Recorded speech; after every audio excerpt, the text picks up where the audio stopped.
Alright guys, तो जैसे मैंने आपको कहा कि हमारे पास एसी सोर्स है। अब इस एसी सोर्स को हमें किससे कनेक्ट करना है? रजिस्टर से। चलिए स्टार्ट करते हैं। सबसे पहला पॉइंट है डायग्राम। ये रहा डायग्राम। सो ये हमारे पास रजिस्टर है और इस रजिस्टर को हमने लगा दिया है एसी सोर्स। Check this. और जैसे मैंने कहा कि जब जैसे बैटरी के नीचे आप ई या वी लिखते हैं, वैसे जब जब आप एसी सोर्स लगाएंगे उसके नीचे कंपल्सरी लिखना है E is equal two plus minus E naught sine omega T. एक बात याद रखिए, हम डेरिवेशन स्टार्ट कर रहे हैं ईएमएफ से और कनेक्शन दिया है रजिस्टर को। सर्किट क्लोज्ड है तो सीधी सी बात है, अब इस सर्किट में क्या फ्लो होगा? करंट। अब अगर ईएमएफ हर पल चेंज हो रहा है तो करंट भी हर पल चेंज होगा। तो अगर ईएमएफ का हम इंस्टेंटेनियस वैल्यू ले रहे हैं तो करंट का भी क्या लेंगे? Instantaneous value. तीनों डेरिवेशन में यही करना है। आई रिपीट, डेरिवेशन स्टार्ट होगा ईएमएफ से और कैलकुलेट करेंगे current. As simple as that. तो सबसे पहले डायग्राम बड़ा आसान है, इधर ही प्रिपेयर कर लो। दूसरा पॉइंट लेते हैं। दूसरा पॉइंट आएगा कैलकुलेशन ऑफ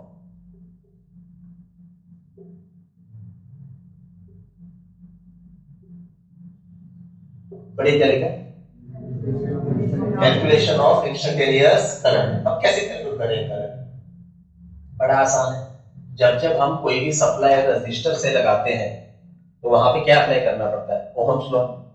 ओहम्स लॉ क्या है? V is equal to IR। इधर बस V की जगह पे क्या आएगा? E।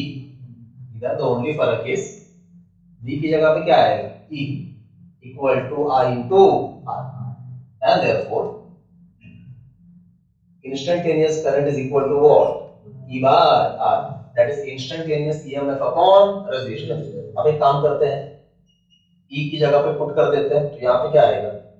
Plus minus E not sine omega T upon R। ये रहा गाइस आपके इंस्टेंटेनियस करंट का इक्वेशन। आप चाहे तो एक काम कर सकते हैं, ये अपॉन जो R है ये किसके साथ लिखो? E नॉट के साथ। ये रहा आपका इंस्टेंटेनियस करंट का इक्वेशन। क्या है? Plus minus E naught sine omega T by R. दो बातें कवर हो गई। तीसरी बात क्या है? तीसरी बात है, जैसे हमने ईएमएफ के लिए टेबल बनाया था ईएमआई चैप्टर में, एसी जनरेटर पढ़ाया था तब, और फिर उसका ग्राफ बनाया था, उसी तरह से अब हमें करंट के लिए भी टेबल बनाना है और करंट का भी क्या बनाना है? ग्राफ। इतना तो समझ में आ रहा है, ईएमएफ या करंट दोनों में क्या है? साइन फंक्शन है, तो ग्राफ जीरो से स्टार्ट होगा। इतना तो समझ में आ रहा है, साइन फंक्शन ऐसे जाता है, बराबर ना?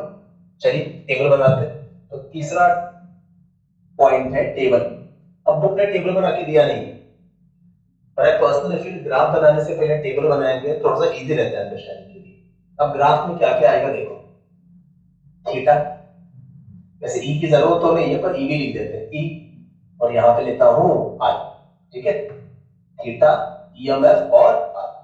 पहला थीटा कितना है? 0। उसके बाद 90 मतलब कितना? पाई बाय 2 रेडियन आया ना। उसके बाद 180 मतलब कितना? Pi radian. उसके बाद 270 मतलब कितना? 3 pi by 2। And last but not the least 360 मतलब कितना? 2 पाई। कंप्लीट्स। ठीक है। अब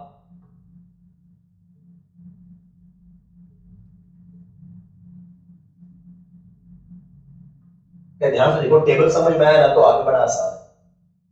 ईएमएफ का टेबल तो हम ईएमआई के चैप्टर में बना चुके हैं, फिर भी चाहे तो यहां से देख लेते हैं। देखिए ये इक्वेशन ईएमएफ का। ओमेगा टी मतलब क्या है? थीटा। एक बार फिर से करते हैं। थीटा 0, साइन 0 0, ईएमएफ 0, बस ऐसे जाना है। पाई बाय 2 मतलब 90, theta 90, sine 90 1, EMF plus E naught. Theta pi मतलब 180, sine 180 0, EMF 0। 3 pi by 2 270, theta 270, sine 270 minus 1, EMF minus E naught. Theta 2 pi मतलब 360, साइन 360 0, ईएमएफ भी 0। ईएमएफ का बन गया। अब उसी तरह से हमें किसका बनाना है गाइस? करंट का। ऐसे सिंपल है। चलिए बनाते हैं। अब इधर देखिए, ओमेगा टी मतलब थीटा, वापस वही, थीटा 0 साइन 0 करंट भी 0, पाई बाय 2 90 साइन 90 1, करंट कितना आएगा प्लस, नहीं प्लस माइनस नहीं प्लस आएगा, प्लस नॉट बाय आर, क्योंकि साइन 90 प्लस 1 आता है तो सिर्फ प्लस ही लेना पड़ेगा, साइन 270 माइनस 1 आता है इसी में सिर्फ माइनस 1 लिया। I don't make sense. जब थीटा 90 है तो करंट कितना है plus E naught by R, pi मतलब 180, थीटा 180 साइन 180 0, करंट भी 0, सिंपल। थीटा 3 पाई बाय 2 मतलब 270 साइन 270 माइनस 1, तो करंट कितना आएगा minus E naught by R. Last not the least, theta 360 मतलब 2 पाई साइन 360 0, करंट भी 0। याद करो कॉइल का एक रोटेशन पूरा हो गया। ये सारे एंगल किसके लिए है कॉइल के एक रोटेशन के लिए। अगले रोटेशन में फिर से 0 90 180 ये भी बताया था। देखिए तो वैसे ये देखिए कॉइल का एक रोटेशन पूरा हो गया है बराबर, जब दूसरा रोटेशन स्टार्ट होगा यही एंगल रिपीट हो गया। अच्छा ये भी याद करो जब एक साइकिल खत्म होता है मतलब एक रोटेशन, वो एंगल कितना है 2 पाई 360, और वहीं से दूसरा साइकिल स्टार्ट होता है। तो अभी के साइकिल का जो 360 डिग्री है वो अगले साइकिल का क्या है 0 डिग्री। ये लास्ट टाइम भी कहा था आपको याद रखना। अच्छा टेबल बन गया। अब सबसे मेन चीज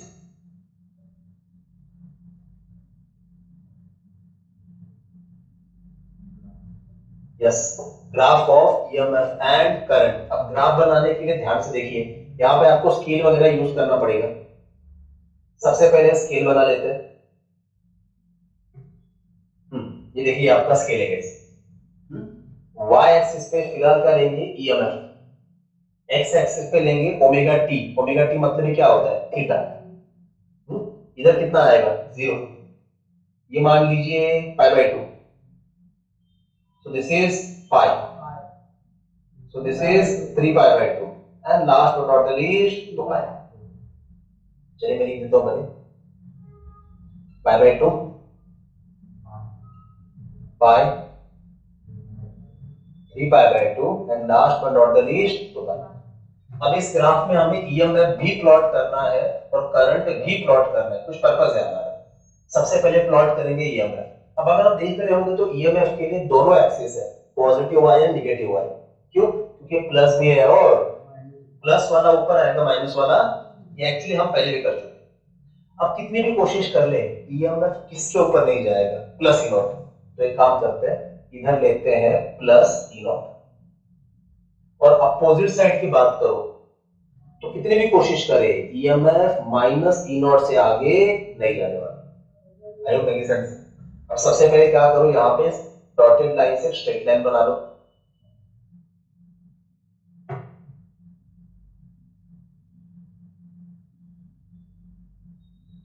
ठीक है, आप स्केल से अच्छे से करना। अब उसके बाद मेन चीज क्या है पॉइंट को प्लॉट करना।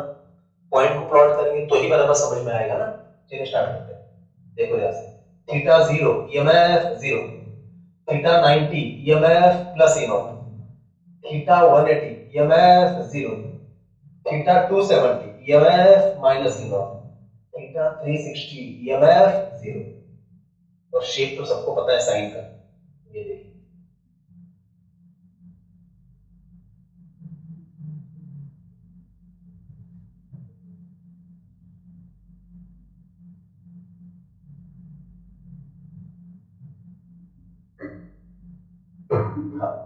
ये रहा आपका शेप। तो इसको एरो करके हम यहाँ पे क्या लिखेंगे किसका ग्राफ है ये instantaneous EMF, that is E is equal to what plus minus E naught sine omega T. अरे क्लियर। अब इसी तरह से हमें किसके लिए प्लॉट करना है करंट। अच्छा एक चीज और है, एक चीज और यहाँ पे आप इस पूरे टेबल में ध्यान से देखिए। इस पूरे टेबल में अगर आप ध्यान से देख रहे हो तो आपको एक चीज जरूर रियलाइज होगी कि हम कितना भी कोशिश कर ले करंट इसके ऊपर नहीं जाने वाला, अपोजिट साइड में भी इसके ऊपर नहीं जाने वाला। तो जैसे ईएमएफ के लिए हमने कहा था मैक्सिमम ईएमएफ, वैसे ये हमारा क्या है मैक्सिमम करंट। तो इसी को हम लिख सकते हैं आई नॉट। क्या लिख सकते हैं, बस ये प्लस है तो यहाँ पे क्या लिख देंगे प्लस, और ये माइनस है तो यहाँ पे क्या लिख देंगे माइनस। तो भाई याद रखना आई नॉट का मतलब क्या है, मैक्सिमम करंट या फिर पीक करंट। तो आपको नहीं लगता ये जो इक्वेशन है ये, अब इसको हम ऐसे भी लिख सकते हैं, therefore instantaneous current is equal to what, कुछ नहीं करना है, E नॉट अपॉन R की जगह पे क्या लिखना है, I नॉट। तो I is equal to बोलो plus minus I naught sine omega T, मतलब I नॉट का formula E naught by R।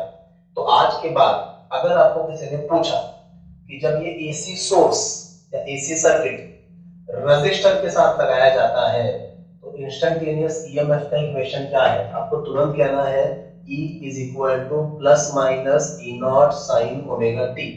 और करंट का इक्वेशन क्या है, तो आपको क्या कहना है, I is equal two plus minus I naught sine omega T, when I not का फॉर्मूला क्या है, E नॉट बाय R।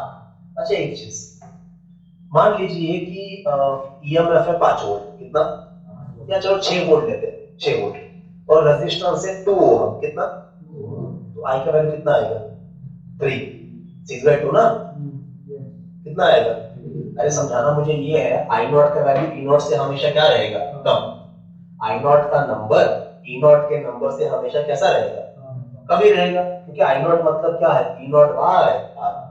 तो ग्राफ में क्या करना पड़ेगा, ई नॉट के लिए आपने इतना हाइट लिया है ना, आई नॉट का हाइट इससे थोड़ा कम, बस ये समझाना है गाइस, आई नॉट का हाइट ई नॉट से थोड़ा, क्योंकि फिर से बोल रहा हूं आई नॉट का नंबर ई नॉट के नंबर से हमेशा क्या रहेगा, कम। तो जितना ऊपर आई नॉट लिया है उतना ही नीचे, बस इसको क्या बोलना है, माइनस आई नॉट। इधर भी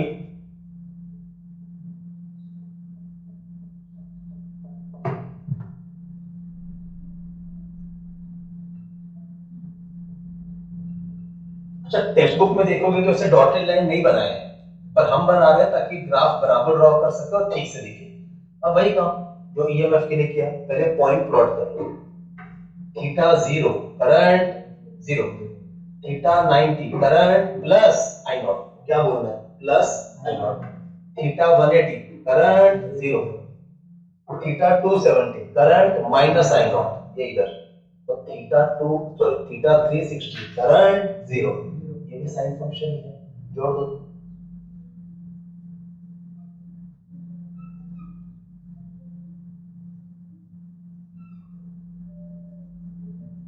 इसको एरो करके लिख देते, ये क्या है, I is equal two plus minus I naught sine omega, ये रहा गाइस आपका ग्राफ। एक ही ग्राफ में ईएमएफ भी आ गया, एक ही ग्राफ में करंट भी आ गया।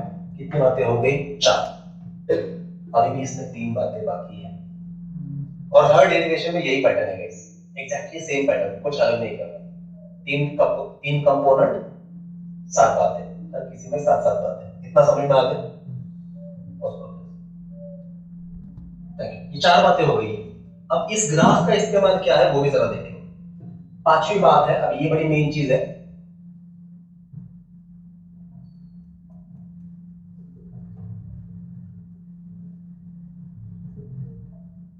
क्या लिखा है पढ़िए,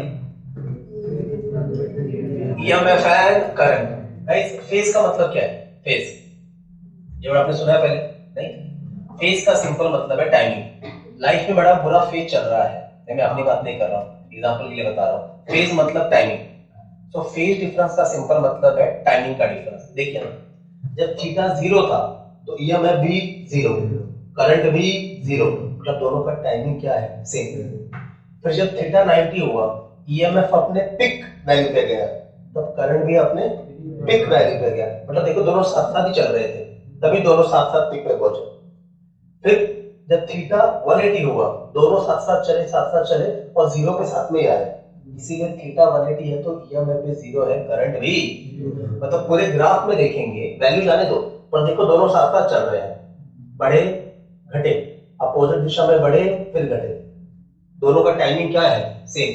अब टाइमिंग सेम है मतलब ही दोनों के टाइमिंग में डिफरेंस कितना है, 0। एग्जैक्टली ऐसा है, मान लो स्टेशन के ईस्ट में मैं और मेरा दोस्त खड़े हैं, सुबह के 8 बजे थे, दोनों ने वॉक करना स्टार्ट किया, 1 घंटे के बाद 9 बजे दोनों ने बराबर 5-5 किलोमीटर ही कवर किया, मतलब दोनों का टाइमिंग क्या है, सेम। तो टाइमिंग का डिफरेंस कितना है? 0। बस अब टाइमिंग डिफरेंस की जगह पे बोलो फेज डिफरेंस। कितना है? 0। अच्छा, फेज डिफरेंस को लिखते कैसा है? ऐसे। कौन है? फाई।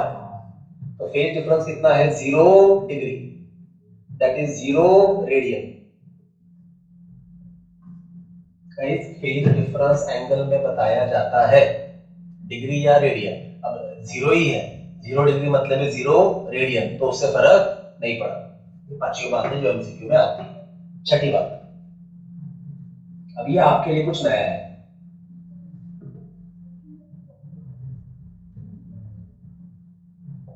क्या लिखा है? पढ़िए।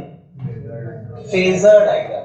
एक डायग्राम ऐसा आएगा, ये जितने भी बड़बड़ की है ना वो सब एक डायग्राम में समा जाएगा।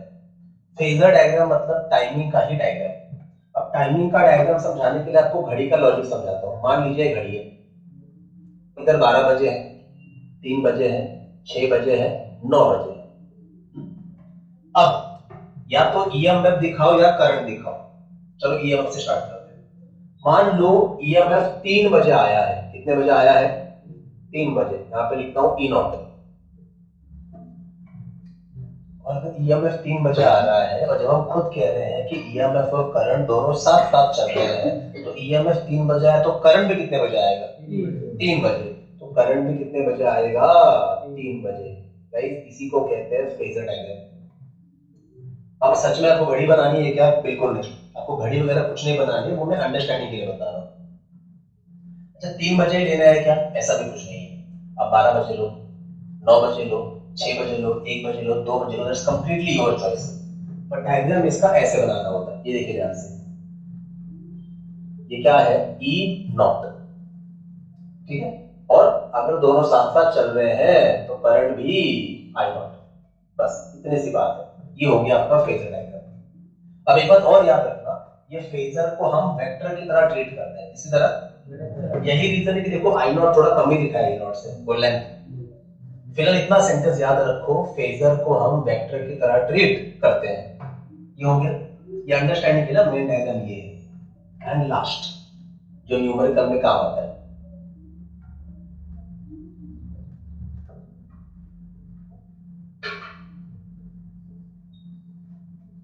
क्या लिखा है? पढ़िए।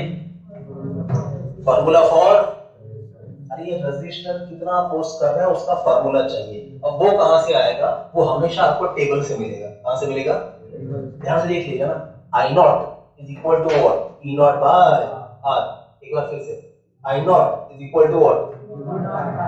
यहां पे लिखता हूं एस। अच्छा, प्लस माइनस का लोड मत लो, क्योंकि रेजिस्टेंस निकालना है, रेजिस्टेंस हमेशा प्लस ही आएगा। So I naught is equal to E naught by R. तो यहां से मैं लिखूं therefore resistance equal to what? अब बोलो। Yes, E naught by I naught. ये रहा गाइस रेजिस्टेंस का फॉर्मूला। ओहम्स लॉ ही हो क्या ये? अच्छा, यहाँ पे ई नॉट क्या है? Peak EMF. और आई नॉट क्या है? Pick current. न्यूमेरिकल में देखो इसको देता कैसे है। ई नॉट के 2-3 नाम है। पहला नाम पिक ईएमएफ, दूसरा नाम मैक्सिमम ईएमएफ, और तीसरा नाम एम्पलीट्यूड ऑफ एसी सिग्नल। बोलो, या EMF amplitude of AC signal. Amplitude का मतलब होता है मैक्सिमम हाइट, मतलब यही आएगा। आई नॉट के भी 3 नाम है। पहला नाम पिक करंट, दूसरा नाम मैक्सिमम, तीसरा नाम amplitude current of AC signal, मतलब फिर से आई नॉट। तो गाइस ये रही 7 बातें। ये एमसीक्यू में आता है और इसका यूज न्यूमेरिकल में होता है। एक बार फिर से स्टार्ट टू एंड फटाफट जाता हूं क्योंकि हर डेरिवेशन यही करना है। क्या टॉपिक है? AC source with resistor. सबसे पहले क्या बनाना है? डायग्राम। उसके बाद कैलकुलेशन ऑफ इंस्टेंटेनियस करंट। यहां पे क्या यूज किया? Ohm's law. I is equal to E by R। तो इंस्टेंटेनियस करंट का इक्वेशन क्या आ गया? Plus minus E naught by R sine omega t। तीसरी बात टेबल, ईएमएफ का भी बनाना, करंट का भी बनाना, ताकि आप इधर ही कंपेयर कर सको। उस टेबल से फिर क्या बनाना है? ऐसा graph between EMF and current. इससे आपको पता चलेगा साथ साथ चल रहे कि नहीं चल रहे। इससे आपको पता चलेगा पांचवा point, the difference between EMF and current कितना आया, 0 डिग्री, दैट इज 0 रेडियन। छठा पॉइंट फेजर डायग्राम, ये है वो। और सातवां रेजिस्टेंस का formula, that is E naught upon I naught, as simple as that. So I hope make sense, easy. Pause करो प्लीज। ऑलराइट, सो रेजिस्टर के साथ तो हमने एसी सोर्स लगा दिया। अब कैपेसिटर और इंडक्टर को लगाने से पहले तो छोटे छोटे टॉपिक और है, उसमें से एक है average value of AC. AC EMF बोलो या एसी करंट बोलो। अब एवरेज वैल्यू मतलब क्या, पहले यहां पे देख लेते हैं। ये पूरा क्या है, कंप्लीट साइकिल है, लेकिन अगर जीरो से लेके पाई तक लो, जीरो से लेके पाई तक, ये क्या है, हाफ साइकिल है। अब ध्यान से देखोगे तो हर पल वैल्यू चेंज हो रहा है, हर पल, ये देखो हर पल वैल्यू चेंज हो रहा है, बढ़ रहा है, घट रहा है, बढ़ रहा है। तो हमें क्या निकालना है, इसका एवरेज। सो एवरेज वैल्यू का मतलब है it is average value of AC EMF और AC current over half cycle. Over मतलब कहां से कहां निकालना है, जीरो से पाई। जीरो से पाई ये जितने भी वैल्यू है, जितने भी वैल्यू है ये सारे, उनका बस क्या निकालना है, एवरेज। क्या निकालना है, एवरेज। देखो average value, average value of AC EMF, average value of AC EMF और AC current, average value of AC EMF और average sorry AC current is average of all the values, is average of all the values over half cycle, is average of all the values over half cycle। Sorted? हाँ, अब ध्यान दीजिए please, करना कैसे देखे, रट्टा तो मारना है नहीं। आप मुझे बताइए एवरेज कैसे निकालते हैं, मतलब एक सिंपल से एग्जांपल लेते हैं। हाँ, सिंपल से एग्जांपल लेते हैं। मतलब मान लीजिए हमने किस चीज के एग्जांपल ले, चलो कपड़ों का एग्जांपल लेते हैं। हमने एक शर्ट ले लिया 1000 रुपए का, दूसरा शर्ट ले लिया 2000 रुपए का, तीसरा शर्ट ले लिया 3000 रुपए का, चौथा शर्ट ले लिया 4000 रुपए का। अब ध्यान से देखिए प्राइस अलग अलग है। अगर हमें इसका एवरेज निकालने के लिए बोला तो हम क्या करेंगे, yes, addition of all the prices upon total number of shirts, total number of, फिर जो नंबर आएगा that will be our average value. उसी तरह से यहां पे क्या करना है, देखो ईएमएफ हो या करंट हो, चलो ईएमएफ लेके बात करते हैं। As E is equal to what, plus minus E naught sin omega t, that is E is equal to plus minus E naught sin theta। इस बार जानबूझ के थीटा लिखा, ओमेगा नहीं लिखा। ये वैल्यू हर पल का है ना, ये वैल्यू, और इसी का हमें क्या निकालना है, average.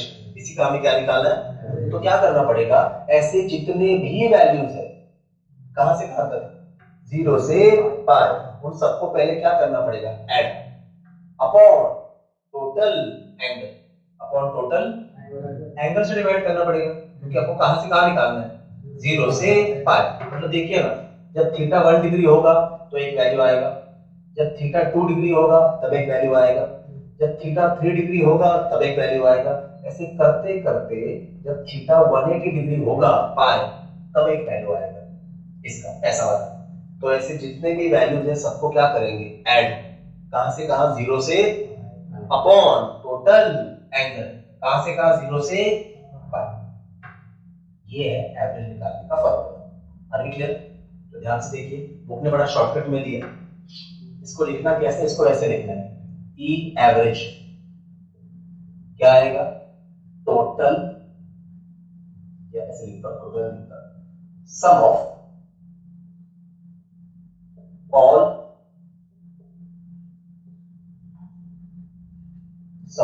all instantaneous EMF over, बोलो, over half cycle upon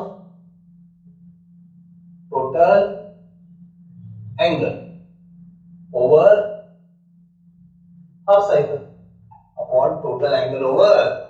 अरे अगर फुल साइकिल का पूछा होता तो यहाँ पे क्या आता, total angle over full cycle. अगर पूरे साइकिल का एवरेज पूछा होता तो इधर क्या आता, summation of all the instantaneous EMF over complete cycle. क्योंकि हाफ साइकिल का पूछा है 0 से 5, तो ऐसे जितने भी वैल्यूज होंगे सबको क्या करना है, ऐड। हर किसी में अलग क्या होगा, ठीक है।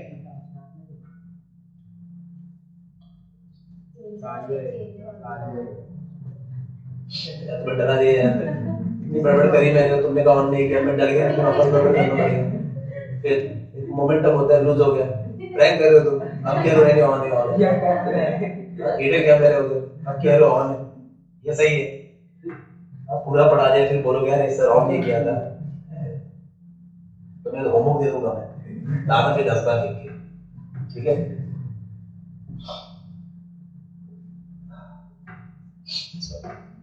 ये समझ में आ रहा है? सो एवरेज ईएमएफ क्या आएगा, sum of all instantaneous EMF over half cycle. कि हाफ साइकिल के ही वैल्यूज को ऐड करना पड़ेगा। ऐसे जितने भी वैल्यूज है इन जनरल तो ये ऐसा ही दिखेगा इन जनरल। अरे गाइस ये ई नॉट तो फिक्स ही है ना, हर वैल्यू के लिए क्या अलग होगा और फिर अलग क्या होगा, साइन थीटा। पर इन जनरल तो वैल्यू वैसे दिखता है ना। फिर ऐसे जितने भी वैल्यूज है ओवर उन सबको ऐड करेंगे, और क्योंकि हाफ साइकिल का निकालना है तो डिवाइड किससे करेंगे, total angle over half cycle. I hope you guys are convinced. अब सॉल्व करने का तरीका देख लो। हाफ साइकिल का एंगल मतलब 0 और पाई, तो टोटल एंगल कितना है, पाई। हो गया, डिनोमिनेटर इज सॉर्टेड। बुक ने एक्चुअली यहां पे भी इंटीग्रेशन किया तो जरूरत नहीं है, पाई। अब समेशन करने के लिए सीधी सी बात है, हम किसका सहारा लेंगे, इंटीग्रेशन। किसका सहारा लेंगे, कहां से कहां तक, 0 से पाई।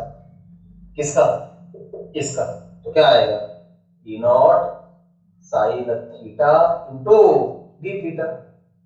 क्योंकि हमने एंगल के छोटे छोटे क्या करे, टुकड़े। एंगल ही चेंज हो रहा है ना गाइस, तो टुकड़े भी किसके होंगे, ये डी थीटा वही समझा रहे हैं, टुकड़े किसके हुए हैं, तो एडिशन भी किसका होगा, कहां से कहां तक, इतने सी बात है, ठीक है। और इसको सॉल्व करेंगे तो हमें क्या मिलेगा, एवरेज ईएमएफ। अभी क्लियर। अब चलिए बड़ा आसान है, इधर प्लस माइनस देना है तो भी आप दे सकते हैं। हाँ, अब ई नॉट क्या है, कांस्टेंट। चलिए उसको बाहर निकालते हैं। तो यह आएगा plus minus E not upon pi. बोलो बराबर लिखा मैंने। अब अंदर क्या बचा, सिर्फ इंटीग्रेशन। कहां से कहां तक, किसका भाई, किसका, साइन थीटा डी थीटा। अब मैथ्स आपको मेरे से बेटर आता होगा, साइन थीटा का इंटीग्रेशन क्या आता है, माइनस कॉस थीटा। तो यह आएगा plus minus E not upon pi minus of cos theta. कहां से कहां तक, 0 से लेके पाई। इतना आसान है। अब बस क्या करें, अपर लिमिट माइनस लोअर लिमिट। तो यह आएगा plus minus E not upon pi. या सच को है तो प्लस माइनस नहीं दिया तो भी चलेगा, क्योंकि आपको एवरेज निकालना है। एवरेज हमेशा किस पे लेना पड़ेगा, पॉजिटिव में। तो काम करते इसको हटा ही देता हूं, तो बेवजह का कंफ्यूजन नहीं चाहिए। चलिए हाँ, अब बोलिए क्या आएगा, माइनस कॉस ऑफ पाई। जानबूझ के यहाँ पे ब्रैकेट डाल रहा हूं ताकि हमसे गलती ना हो। अब सब्सट्रैक्शन मतलब और एक माइनस, इधर क्या आएगा, minus of cos 0। Cos pi कितना आता है, कॉस 180, अच्छा 1 आता है, -1। Thank you. साइन 180 0 आता है, कॉस 180 -1 आता है। ये 2-3 बात याद रखना। तो ये माइनस तो वैसे ही है, और कॉस पाई मतलब माइनस में, माइनस माइनस प्लस। कॉस 0 भी कितना आता है, 1। Minus minus plus, 1 + 1 2। और इस तरह से गाइस दिस इज इट। क्या आएगा, 2 upon pi into E not. ये रहा आपका average EMF over half cycle. अब इसको डिवाइड भी कर सकते हैं। पाई का वैल्यू आता है 3.14। सीधी सी बात है, ऊपर 2 है, नीचे 3.14 है। डिनोमिनेटर न्यूमरेटर से ज्यादा है, तो वैल्यू 0 पॉइंट समथिंग में आएगा, आया ना। और आपकी जानकारी के लिए, आप सॉरी, आपकी जानकारी के लिए वैल्यू आता है इतना। और ये कितना है, 0.637 into E naught. This is the formula for average value of AC EMF over half cycle in a similar manner. अब ये तो हो गया EMF का, ये सेम डेरिवेशन हम किसके लिए कर सकते थे, करंट। बस यहाँ पे क्या आता, plus minus I naught sine theta, I not बाहर आता, इंटीग्रेशन फिर से किसका होता, साइन थीटा का ही होता, वो सब ऐसे ही आता। तो यहाँ पे लिखता हूं इन सिमिलर मैनर,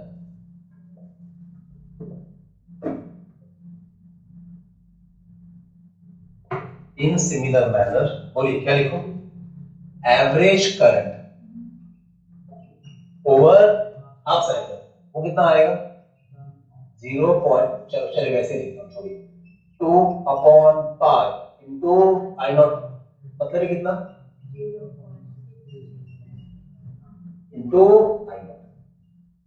अब गाइस एग्जांपल, एक छोटा सा एग्जांपल भी लेते हैं ताकि और अच्छे से क्लियर हो। मान लो एसी सिग्नल ड्रॉ किया है और आपको बोला है कि पढ़िए क्या लिखा, E naught is equal to 10 volt. Graph याद करो कि मैक्सिमम पीक वैल्यू कितना है 10 वोल्ट, और आपको यही सवाल पूछा कि एवरेज वैल्यू निकालो ओवर हाफ साइकिल, तो आप क्या करोगे, 0.637 इंटू 10, बोलिए कितना आएगा 6.37 वोल्ट। आगे मतलब हाफ साइकिल में जितने भी वैल्यूज है, ये सब वैल्यूज है, ये सबको या सबका एवरेज निकालेंगे तो इतना बैठता है 6.37 वोल्ट। कब, जब E नॉट का वैल्यू कितना है 10 वोल्ट। ऐसा सेम करंट के लिए भी ले सकते हैं, पर आई होप इससे आपको समझ में आ रहा है और जरूरत नहीं है। आई hope make sense, and out here. तो एक छोटा सा डेरिवेशन है 2 मार्क का। मैं फिर से कह रहा हूं, हमने ईएमएफ से लिया है, करंट से लेंगे तो भी चलेगा, ठीक है। पॉज करो प्लीज। हाँ गाइस, अब हाफ साइकिल का एवरेज तो हमने कैलकुलेट कर लिया, कितना आया 0.637 ई नॉट, या फिर करंट के लिए 0.637 आई नॉट सॉर्टेड। पर अब यही वैल्यू हमें निकालनी है, average value of EMF and current over complete cycle, पूरे साइकिल, पूरा साइकिल मतलब 0 से 2 पाई। ये तो बड़ा आसान है, कैसे निकालेंगे, वही है summation of all the values upon total angle. Total angle कितना है 2 पाई, आया ना। अब सारे वैल्यूज नहीं पता, पर हमने 0 से लेके 360 तक 5 वैल्यू दिए हैं। तो पहला वैल्यू क्या था 0, प्लस दूसरा क्या था ई नॉट, प्लस 180 पे कितना था 0, 270 पे कितना था माइनस ई नॉट, मतलब यहाँ पे आएगा प्लस माइनस तो माइनस, और 360 पे कितना था 0, करो एडिशन 0 आता है, 0 आता है ना, 0 अपॉन एनीथिंग इज 0। करंट के लिए करने जाएंगे तो भी सेम ही होगा, एक्चुअली इतना सब करने की जरूरत नहीं है। ग्राफ याद करो, ये ऐसा है ना, तो जितना हिस्सा ऊपर है उतना हिस्सा नीचे भी है, तो रिजल्टेंट कितना आ रहा है 0। तो वैसे याद रखना, average value of AC EMF and AC current over a complete cycle is always 0। Positive half cycle, negative half cycle, resultant 0। बस यही दिक्कत है। दिक्कत क्या बताता हूं, फिजिक्स में जब करंट या वोल्टेज की बात होती है तो इंस्ट्रूमेंट लगा के उन्हें मेजर भी करना पड़ता है। मेजरमेंट बड़ा जरूरी है। करंट को मेजर करने के लिए हमारे पास गैल्वानोमीटर है, एमीटर है। वोल्टेज के लिए हमारे पास वोल्ट मीटर है। हमने करंट या मैग्नेटिक फील्ड वाले चैप्टर में इन पे डिस्कशन किया हुआ है। अब बात ऐसी है गाइस, एमीटर या वोल्ट मीटर ये हमेशा मेजर करते हैं एवरेज वैल्यू। क्या मेजर करते हैं? अब डीसी करंट में दिक्कत नहीं आता, डीसी करंट हो या डीसी वोल्टेज हो, ये टाइम है, मान लो ये वोल्टेज है, तो डीसी वोल्टेज या डीसी करंट हमेशा क्या होता है कांस्टेंट। मान लीजिए 5 वोल्ट है, अभी भी कितना है 5 वोल्ट, 1 घंटे के बाद भी 5 वोल्ट, शाम को भी 5 वोल्ट, तो एवरेज निकालेंगे तो भी कितना आएगा 5 वोल्ट, बराबर मेजरमेंट हुआ। एक बार करंट का एग्जांपल दो, मान लीजिए करंट है 3 एम्पियर, कांस्टेंट, अभी भी 3 एम्पियर, शाम को भी 3 एम्पियर, तो एवरेज भी सेम आएगा। तो डीसी वैल्यू मेजर करने के लिए एमीटर या वोल्ट मीटर को दिक्कत नहीं आती, लेकिन जब वही एमीटर वही voltmeter AC signal measure करने जाता है तो दिक्कत आती है, क्योंकि जैसे मैंने कहा वो क्या मेजर करते हैं, average value over a complete cycle, तो कितना आ रहा है, 0। तो मॉरल ऑफ द स्टोरी, हमारे एमीटर या volt meter pure AC EMF या प्योर एसी करंट मेजर नहीं कर सकते, प्योर एसी वैल्यू मेजर कर नहीं सकते, पर इंस्ट्रूमेंट तो वही इंस्ट्रूमेंट है, उसी को यूज करके हमें डीसी वोल्टेज भी मेजर करना है और एसी वोल्टेज भी मेजर करना है, डीसी करंट भी मेजर करना है और एसी करंट भी मेजर करना है। तो अब सवाल ये कैसे करेंगे, वो तो एसी वैल्यू मेजर कर नहीं पा रहे, पर उन्हीं को यूज करके मेजर कराना भी है, कुछ तो दिमाग लगाना पड़ेगा, क्या कर सकते हैं।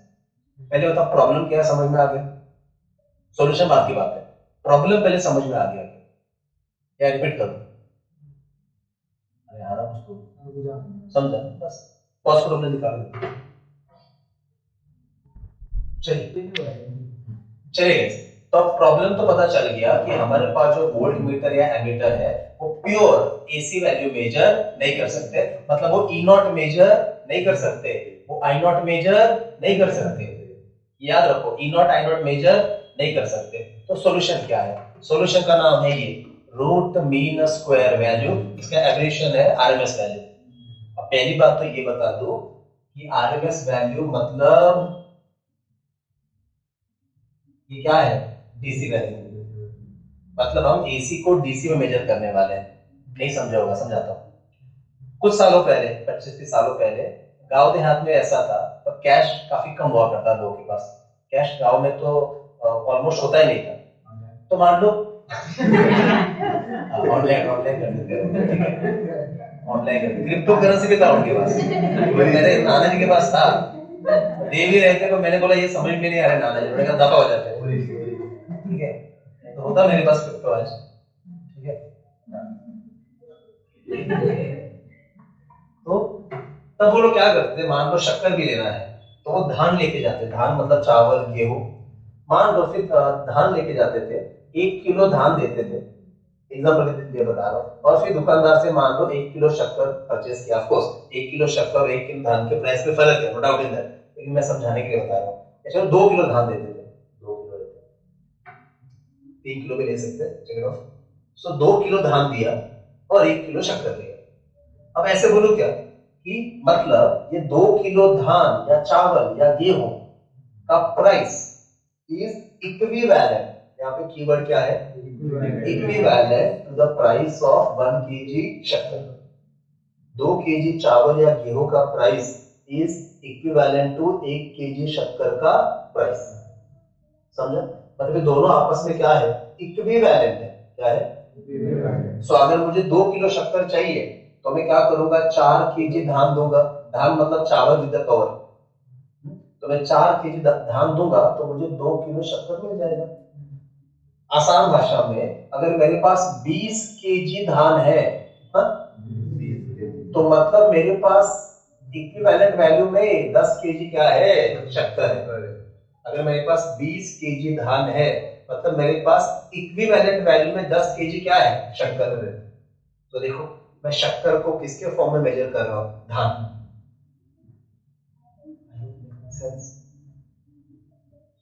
या वापस एग्जांपल दो, और एग्जांपल, इसी को हम कहते हैं इक्विवेलेंट वैल्यू। बस यही लॉजिक लगाना है गाइस, क्या करना है, माना कि एसी मेजर कर नहीं सकते और डीसी तो कर सकते हैं, अब हमें एसी को डीसी में मेजर करना है। आप सोच रहे होंगे कैसे पॉसिबल है, बताता हूं ध्यान से, एग्जांपल देख के बताता हूं। अगर ये एग्जांपल रैंडम सा एग्जांपल समझ में आया है तो यहाँ पे जरा ध्यान से देखो। मान लो हमने एक बल्ब लिया, बल्ब मतलब रजिस्टर, उसको एक बैटरी लगाया, बाजू में यही बल्ब वापस लिया, अब बल्ब सेम है मतलब रजिस्टेंस भी क्या है, सेम है, और उसको इस बार हमने क्या लगाया, एसी सोर्स, क्या लगाया, एसी सोर्स। अब टाइम लेते हैं 2 मिनट का, मतलब इस रजिस्टर में हम कितने टाइम के लिए सप्लाई लगाएंगे, 2 मिनट के लिए, और मान लो ई नॉट का वैल्यू है 10 वोल्ट, कितना, 10 वोल्ट, मतलब हमने 10 वोल्ट का प्योर एसी सोर्स लगाया इस बल्ब को, और कितने टाइम के लिए, 2 मिनट के लिए। सीधी सी बात है, बल्ब में से क्या फ्लो होगा? करंट। और जब जब बल्ब में से या रजिस्टर में से करंट फ्लो होगा, वो क्या प्रोड्यूस करेगा? हीट। क्या प्रोड्यूस करेगा? हीट। मान लो इस बल्ब में हीट प्रोड्यूस हुआ है 5 जूल। कितना? 5 जूल। ध्यान से देखिए, बल्ब का रजिस्टर कितना है? R। कितना एसी वैल्यू आपने लिया? 10 वोल्ट। कितने टाइम के लिए लगाया? 2 मिनट। और उस बल्ब में कितना हीट प्रोड्यूस हुआ? 5 जूल। अब एसी हो या डीसी, बल्ब ग्लो होगा तो हीट तो प्रोड्यूस होगा ही होगा। अब हमें क्या करना है? वही बल्ब वापस लेना है, मतलब आर सेम है, उतने ही टाइम के लिए करंट फ्लो कराना है, मतलब 2 मिनट के लिए, और उतना ही हीट प्रोड्यूस करना है। कितना? 5 जूल। मान लो ये करने के लिए हमें बैटरी लगाना पड़ा 7 वोल्ट का। कितने का? मैं रैंडम नंबर लेके समझा रहा हूँ। वो एसी है या डीसी है? हमने बैटरी कितने वोल्ट का लगाया? तो अब मैं ऐसे बोलूं, उसी बल्ब में उतने ही टाइम में उतना ही हीट प्रोड्यूस कर रहा है। कौन? 7 वोल्ट डीसी। अब ध्यान से देखो, दोनों केसेस में बल्ब, दोनों केसेस में टाइम, दोनों केसेस में हीट। बस यहाँ पे एसी में कितना लगा है? 10 वोल्ट। या फिर डीसी में कितना लगा है? मतलब ये दोनों सेम इफेक्ट प्रोड्यूस कर रहे हैं, इक्विवेलेंट है ये। तो ये 10 वोल्ट एसी, गाइस, ये 10 volt AC is what? Equivalent to 7 volt DC. जैसे 2 किलो धान इज इक्विवेलेंट टू 1 किलो शक्कर। या उल्टा बोलता हूं, ये 7 volt DC is equivalent to 10 volt AC. क्यों? क्योंकि उसी रजिस्टर में उतने ही टाइम में ये डीसी सोर्स उतना ही हीट प्रोड्यूस कर रहा है जितना ये एसी सोर्स करता है। आया? तो एसी हो या डीसी हो, कॉमन फैक्टर क्या है? हीट। तो अगर इफेक्ट सेम है, इफेक्ट तो ये दोनों वैल्यूज आपस में क्या है? इक्विवेलेंट है। सेम नहीं है, इक्विवेलेंट है, because they are producing same effect. तो हम एक काम कर सकते हैं। हाँ बैठ गया। तो जैसे मैं कह रहा था, ये 7 volt DC is equivalent to 10 volt AC. तो मुझे एक बात बताओ, अगर हमारे इंस्ट्रूमेंट इसको मेजर नहीं कर पा रहे, कोई दिक्कत नहीं, हम इसका क्या मेजर करेंगे? इक्विवेलेंट वैल्यू, मतलब ये मेजर करेंगे 7 वोल्ट। तो भले हम 10 वोल्ट एसी नहीं बता पा रहे, उसकी जगह पे हम क्या बोलेंगे? 7 वोल्ट डीसी में। उससे फर्क, क्योंकि दोनों का इफेक्ट। और ये जो 7 वोल्ट डीसी है, जो 10 वोल्ट एसी का इक्विवेलेंट वैल्यू है, उसी को हम कहेंगे आरएमएस वैल्यू। तो ये 10 वोल्ट एसी का आरएमएस वैल्यू है 7 वोल्ट डीसी। अब डीसी बोलना ही नहीं इसके आगे, जिसकी जगह पे क्या बोलना है? RMS value. It is understood कि आरएमएस वैल्यू क्या है? DC value. It is a DC value equivalent to given AC value. आया ना? अब ये तो वोल्टेज के लिए बता रहा हूं, ये सेम लॉजिक में करंट के लिए बता सकता हूं। मान लो यहाँ पे करंट फ्लो हो रहा था 3 एम्पियर, कितना? पर ये एसी करंट है, प्योर एसी करंट, मतलब ये क्या है? I not. और ये वही करंट है जिसने इतना हीट प्रोड्यूस किया है 2 मिनट में इस बल्ब में। अब मान लो यहाँ पे करंट कितना लगा? 2 एम्पियर। कितना लगा? और ये कौन सा करंट है? डीसी करंट है। तो मैं क्या बोलूंगा? इसी बल्ब में, मतलब उसी रजिस्टर में उतने ही टाइम में ये 3 एम्पियर का एसी करंट, 3 एम्पियर का एसी करंट जितना हीट प्रोड्यूस कर रहा है, उतना ही हीट उसी रजिस्टर में उतने ही टाइम में ये 2 एम्पियर का डीसी करंट मेजर प्रोड्यूस कर रहा है। मतलब वापस वही चीज, ये 3 एम्पियर एसी और ये 2 एम्पियर डीसी आपस में क्या है? इक्विवेलेंट है। तो अगर हमारे इंस्ट्रूमेंट 3 एम्पियर को मेजर, अगर हमारे इंस्ट्रूमेंट 3 एम्पियर को मेजर नहीं कर पा रहे एसी में, कोई दिक्कत नहीं, हम 2 एम्पियर को मेजर कर लेंगे, वो डीसी में है, और हमारे इंस्ट्रूमेंट डीसी वैल्यू मेजर कर पाते हैं। तो वापस हम वही कर रहे हैं, क्या? हम एसी को डीसी में मेजर कर रहे हैं। मतलब ये 2 ampere DC is equivalent value for 3 ampere AC. पर डीसी वर्ड का इस्तेमाल नहीं करेंगे, हम बोलेंगे this 2 ampere is what RMS current for 3 ampere का एसी पिक करंट। एसी अब समझ में आया। लेकिन ये वैल्यू निकालेंगे कैसे? अगर आपको ई नॉट दिया है तो आप उसका आरएमएस कैसे निकालेंगे? अगर आपको आई नॉट दिया है तो आप उसका आरएमएस कैसे निकालेंगे करंट? इसके लिए हमें क्या चाहिए? फॉर्मूला। और वो फॉर्मूला के लिए हमें छोटा सा क्या करना है? डेरिवेशन। पहले बताओ इतना समझ में आया क्या? गाइस इवन आपकी जानकारी के लिए जो घर का मेन सप्लाई है जिसे हम कहते हैं 220 वोल्ट या 230 वोल्ट 14 220 या 230 देखिए सप्लाई दोनशे 40 असतं ना सप्लायवरती दिलेलं 220 और 230 नाही बघितलंय मी कालच बघितलं क्लास में दाखवतो थोड़ी देर के बाद देखते हैं 240 220 और 230 वोल्ट जो है ये हम एसी बोलते हैं, पर सच कहो तो गाइस ये डीसी वोल्टेज है। ये आरएमएस वैल्यू है, ये आरएमएस वैल्यू है। मतलब जितना पिक वैल्यू होगा वो कितना होगा वो भी आज निकालेंगे। वो नहीं बता रहे, उसका क्या बता रहे? DC equivalent value. खैर इस पे आते ये सॉल्व करना है हमें, तो बोलो ये समझ में आया? ठीक है, पॉज क्रिएट कर देते हैं। और एक चीज, ये आरएमएस वैल्यू को और दो नाम से जाना जाता है। इसका दूसरा नाम है इफेक्टिव वैल्यू, तीसरा नाम है वर्चुअल वैल्यू। वर्चुअल क्यों? क्योंकि ये एक्चुअल वैल्यू नहीं है। इफेक्टिव क्यों? जैसे हमने कहा इफेक्ट क्या है? सेम। तो नेक्स्ट लाइन पे लिखो RMS value is also called as RMS value is also called as effective value. RMS value is also called as effective value or virtual value. Effective value or virtual value. अगला point denoted by. जरा board पे देखो denoted by. हाँ भाई ऐसे लिखते हैं ई suffix में आरएमएस और करंट के लिए आई सफिक्स में आरएमएस। लिखो जरा एक चीज और बतानी है फॉर एमसीक्यू। लिखा? और एक चीज एमसीक्यू में कभी कभी क्या करते हैं ये ई को स्मॉल की जगह पे ना कैपिटल लिख देते हैं। ईएमएफ ये ई भी ईएमएफ है और करंट को भी ऐसे लिख देते हैं, तो डोंट गेट शॉक। या फिर कभी कभी ई नहीं लिखते ही नहीं है, VRMS क्या लिखता है? V for voltage.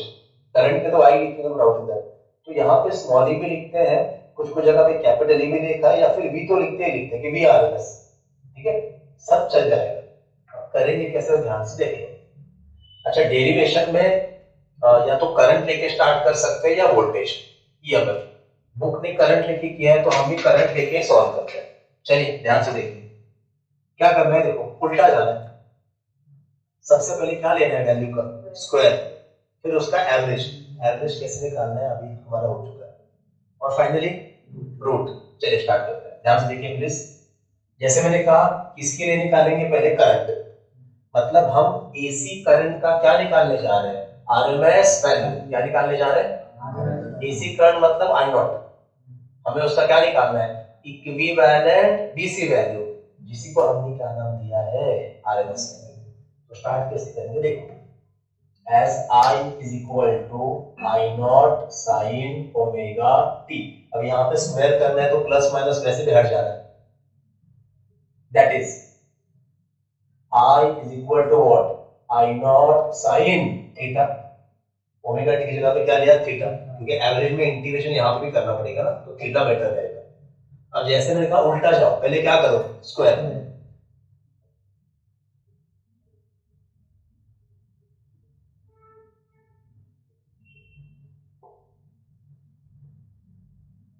चलो दोनों तरफ स्क्वायर करते हैं। अच्छा दोनों तरफ स्क्वायर किया तो क्या आएगा? I square is equal to I naught square sine square theta. ये देखो दोनों तरफ स्क्वायर ले लिया। अब इसका क्या निकालना है? एवरेज। क्या निकालना है? गाइस एवरेज को ना ऐसे भी लिखते हैं, देखो ऐसे, ये जो सिंबल है ना ऐसा, इसका मतलब ये मीन और एवरेज। अब ध्यान से देखो क्या करना पड़ेगा? एवरेज निकालना है। कहां से कहां तक? ऑब्वियस ही बात है, पूरा साइकिल लेना पड़ेगा, पूरा साइकिल लेना पड़ेगा। अरे आपको पूरे साइकिल का आरएमएस वैल्यू चाहिए ना, मतलब एडिशन कहां से कहां तक होगा? 0 से 360 डिग्री, मतलब ये 0 से 2 पाई। अब देखो ना, 0 से लेके 2 पाई तक जैसे जैसे एंगल बदलेगा ये पूरा वैल्यू भी बदलेगा, तो हमें इस वैल्यू का एडिशन करना पड़ेगा। कहां से कहां तक? 0 से 2 pi upon total angle over a complete cycle के एडिशन कहां से कहां तक हो रहा है? 0 से 2 पाई। तो फॉर्मूला बना रहा हूं, फॉर्मूला क्या आएगा? Summation of all I naught square sin square theta values over full cycle, that is complete cycle, बराबर, अपॉन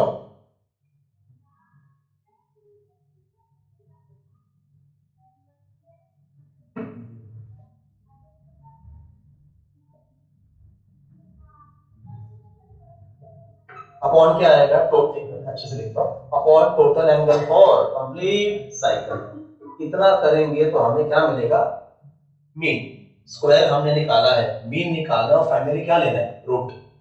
ठीक है, चलिए अब ध्यान दो, इसमें इंटीग्रेशन थोड़ा अलग है, आप ही बताने वाले हैं, आपके ऊपर डिपेंडेंट हो रहा है आज।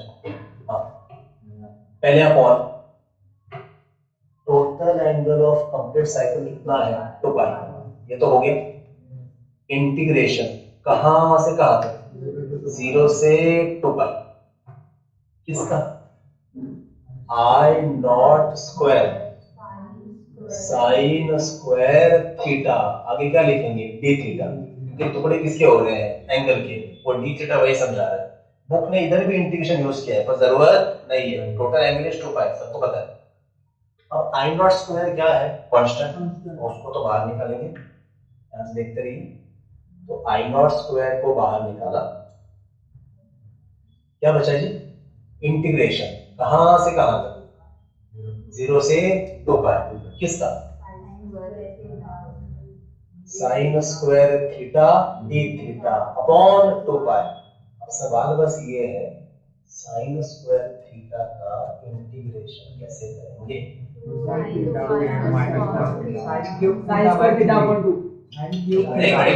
शुभम क्या बोल रहे हो? 2 sin square 2 sin theta फिर minus cos theta sin cube theta by 3 into minus हाँ 1 प्लस होता है बराबर sin cube upon 3 अरे इतना गलत हाँ 2 sin theta upon cos 2 sin theta upon cos नहीं sin cube upon 3 इंटीग्रेशन का डिवाइड करना n plus 1 होता है ना sin cube upon 3 अरे इतना गलत सनत मैथ्स मत बोलो, रिकॉर्ड करो। minus cos theta by 2 पहली बात तो पहले तो उसको करना पड़ेगा। बस रुको, मुझे बोलने दो। साइन स्क्वायर थीटा का आपने साइन क्यूब थीटा लिया, 1 minus cos तो फिर उसको भी तो सॉल्व करना पड़ेगा। लिमिट कैसे अप्लाई करेंगे आप? नहीं कर 1 पाएंगे। minus cos square theta इसका sin square theta नहीं, वो 1 माइनस कॉस स्क्वायर थीटा नहीं है, वो है 1 माइनस कॉस 2 थीटा अपॉन 2। तो बोला मैंने बेटा तुमने स्क्वायर बोला, तो बेटा तुमने स्क्वायर बोला। 1 minus cos square theta by 2 बोला अरे वापस स्क्वायर ही बोलो, स्क्वायर नहीं है वो, शांत रहो, स्क्वायर है ही नहीं। Sine square theta is 1 minus cos 2 theta by 2। Square root 2 में फर्क नहीं है क्या? 2 थोड़ा ऊपर चला गया ये करेक्टर को समझाना पड़ेगा। तो करेक्टर पे बोलेगा बेटा 0 थोड़ा नीचे आ गया, मेरे मन में था, मैंने पेपर पे उतार दिया। ठीक है, तो देना तो मुझे तुझे 83 था, पर थोड़ा मेरा मतलब उल्टा हो गया नंबर मेरे से, ऐसा हो जाएगा, ध्यान दो। चलो चलो चलो, अरे गाइस कम ऑन,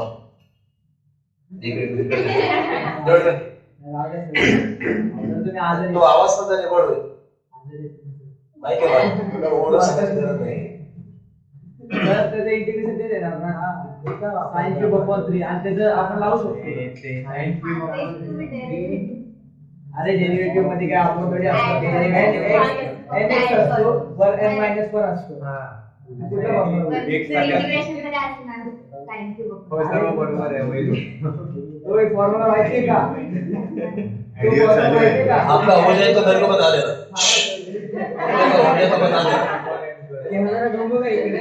हाँ, उसका चेहरा पब्लिक को दिखना चाहिए कि कौन है हमारे मन में इतना गलत सा मैथ्स कौन लगा रहा है। सर तो फॉर्मूला आहे ना x raise to n plus 1 upon n plus 1. ठीक है, एक काम करें, यस काम डाउन हाँ वो फॉर्मूला, एक काम करते हैं, तुमको मैं 1 मिनट टाइम दे रहा हूँ, तुम करो अपने मन से गेट मी द वैल्यू, नहीं तो पॉज करो,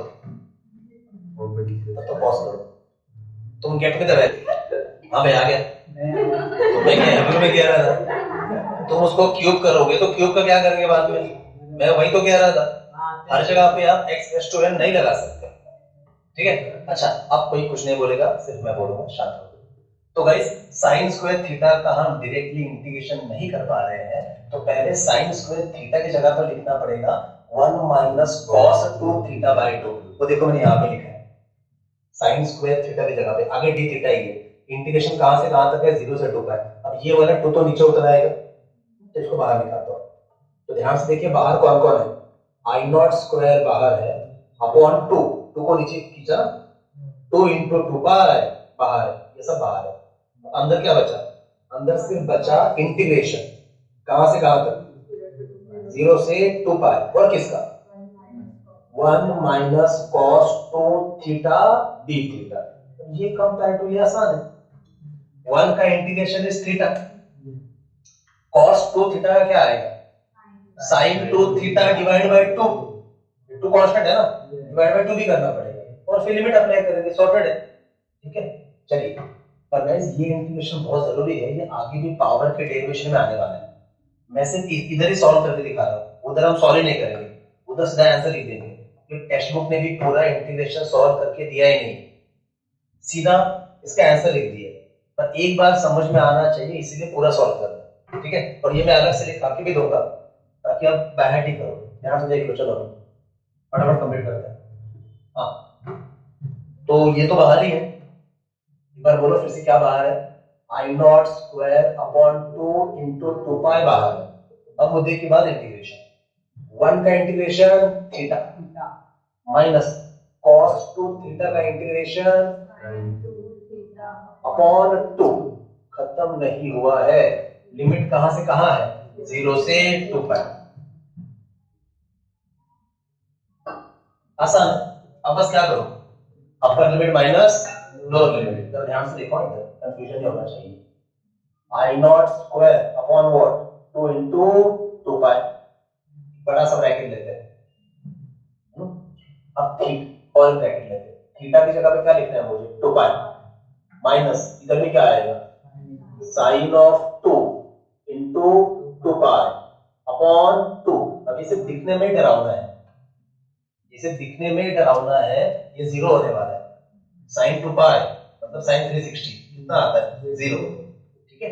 आगे माइनस, अब थीटा की जगह पे क्या आएगा, 0 माइनस, इधर कितना आएगा, 0, sin 2 इंटू 0 अपॉन 2, बोलो हाँ या ना, फाइनली ब्रैकेट कंप्लीट। समझा मैंने क्या किया, वापस बोलूं, अब देखो बाहर कौन कौन है, अभी भी आई नॉट स्क्वायर अपॉन 2 इंटू 2 पाई, 2 पाई तो वैसे ही रहेगा, ये कितना हो गया, 0, 0 हो गया ना, माइनस ये कितना है, 0, माइनस माइनस प्लस, 2 इंटू 0 0, फिर से साइन 0 कितना आता है, 0। मॉरल ऑफ द स्टोरी, यहाँ पे क्या बचा, सिर्फ 2 पाई, 2 पाई 2 पाई कैंसल। इस तरह से गाइस आई स्क्वायर का जो मीन है वो कितना आया, I naught square by 2। Second step हमने कंप्लीट कर लिया, पहले स्टेप में क्या निकालना था, स्क्वायर, ये राजी स्क्वायर, दूसरे स्टेप में क्या निकालना था, मीन, ये राजी मीन, अब लास्ट स्टेप में बस क्या निकालना है, रूट, और इसका रूट निकाल के जो वैल्यू मिलेगा उसी को हम किस नाम से बुलाते हैं, आरएमएस वैल्यू। सो फाइनली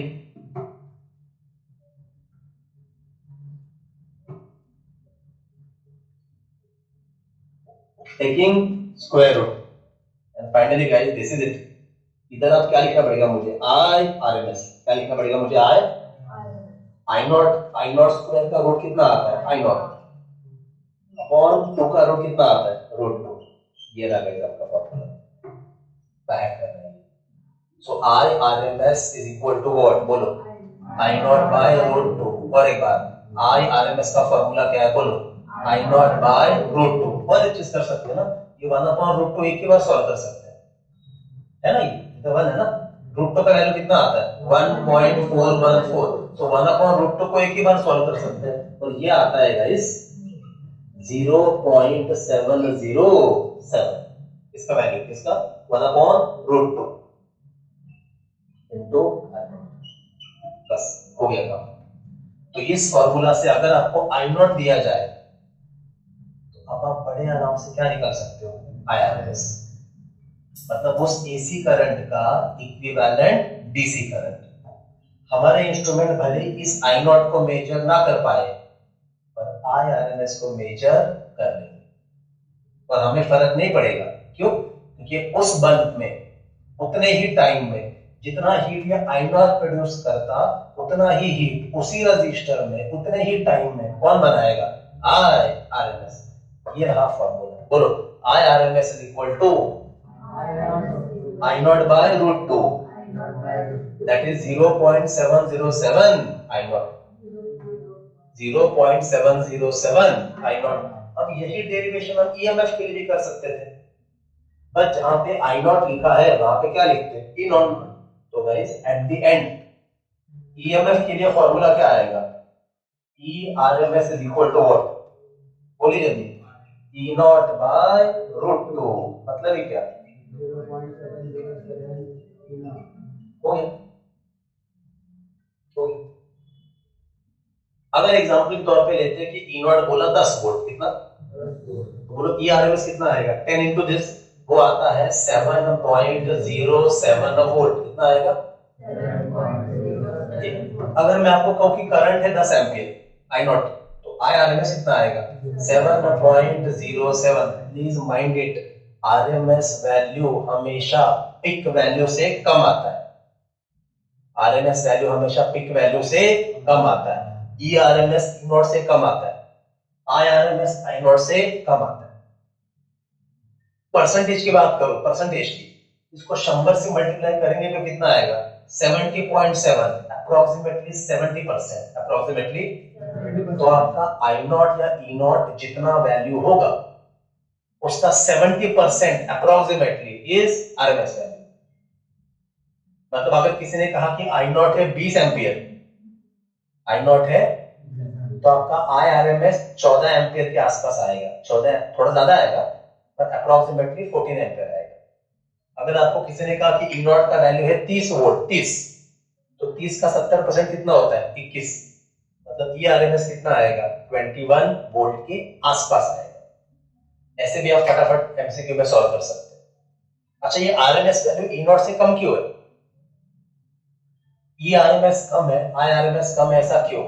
तो very simple reason, AC value बढ़ता है घटता है, बढ़ता है घटता है, डीसी क्या रहता है कांस्टेंट। इसीलिए उतने ही टाइम में उसी रजिस्टर में उतना ही हीट प्रोड्यूस करने के लिए जितना एसी वैल्यू लगता है, डीसी वैल्यू उससे कम लगता है।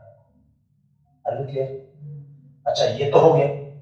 इधर से किसी ने पूछा आई नॉट निकालो, आई नॉट, तो क्या करोगे, रूट 2 को शिफ्ट करोगे, तो आई नॉट का फॉर्मूला क्या आएगा रूट 2 इंटू, आई नॉट का फॉर्मूला आएगा रूट 2 इंटू, इधर ई नॉट का फॉर्मूला क्या आएगा रूट 2 इंटू, और रूट 2 का वैल्यू सबको पता है कितना आता है, ये जो वैल्यू लिखा है मैंने 0.7, ये किसका है 1 अपॉन रूट 2 का, 1 अपॉन रूट 2 का value. I hope making sense.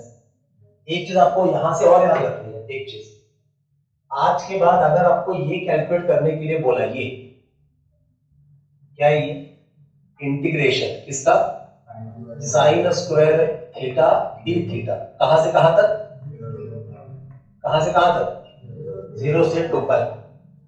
तो उसका वैल्यू कितना आ रहा है एंड में 2 पाई, कितना आ रहा है, देखो ना, ये तो कांस्टेंट तो बाहर निकाला है, ये सारा इंटीग्रेशन चल रहा है, या कुछ गड़बड़ हो रहा है, देख लो।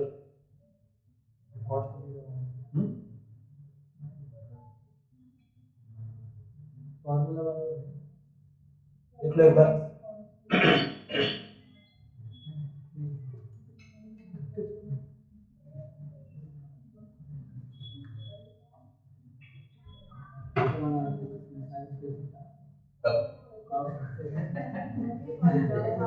बराबर है, आंसर बराबर है, फॉर्मूला बराबर है। बराबर चला रहे हैं। ठीक है, चलो ये मैं आपको आगे लिख के देता हूँ, इसको करते हैं आगे, आप सोचो इसको। हाँ, ये समझ में आया? Are you clear with derivation? ठीक है, पॉज करो प्लीज।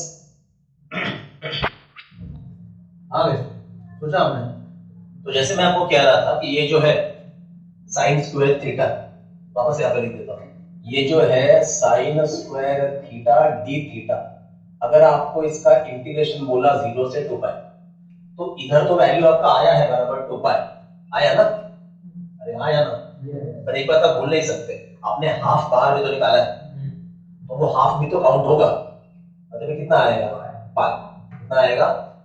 ये वैल्यू याद रखना। और एक चीज, यही इंटीग्रेशन आगे जाके आने वाला है, जिसमें ऐसा लिखेंगे sign square theta D theta, जगह कम है तो ऐसे लिख रहा हूं, इधर लिखेंगे 0, इधर लिखेंगे कैपिटल टी। अब ये क्या है बताता हूं, ध्यान से सुनो। T for time.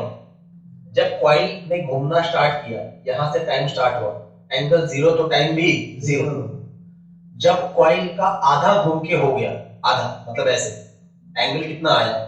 180, 270, 360। तो कॉइल को एक चक्कर घूमने के लिए जो टाइम लगा, वही हमारा क्या है? Time period. तो 360 मतलब 2 पाई की जगह पे क्या लिख सकते हैं? Capital T. कैपिटल टी मतलब टाइम पीरियड। हाँ या ना? तो यहाँ पे इंटीग्रेशन बस टाइम के फॉर्म में हो रहा है और कुछ नहीं। इसका आंसर क्या आएगा? इसका आंसर आता है टी बाय 2। T bye 2। इधर भी देखो ना, टी की जगह पे क्या लिख सकते हो? 2 पाई। 2 क्या वापस क्या आ गया? पाई। तो ये ना जरा पहले डेरिवेशन तो बाद में लिखो, पहले मार्जिन में ये लिखो, ये दोनों लिख के रखो मार्जिन में, दोनों चीजें फटाफट लिखो, टाइम कम। ये मार्जिन में पहले लिखो और फिर डेरिवेशन लिखना स्टार्ट करो। और याद रखो कि आगे जाके पावर के डेरिवेशन है, उसमें इंटीग्रेशन करके दिखाना एक्सपेक्टेड नहीं है आपसे, ये भी बुक ने दिया ही नहीं है, हमने फिर भी कवर कर दिया।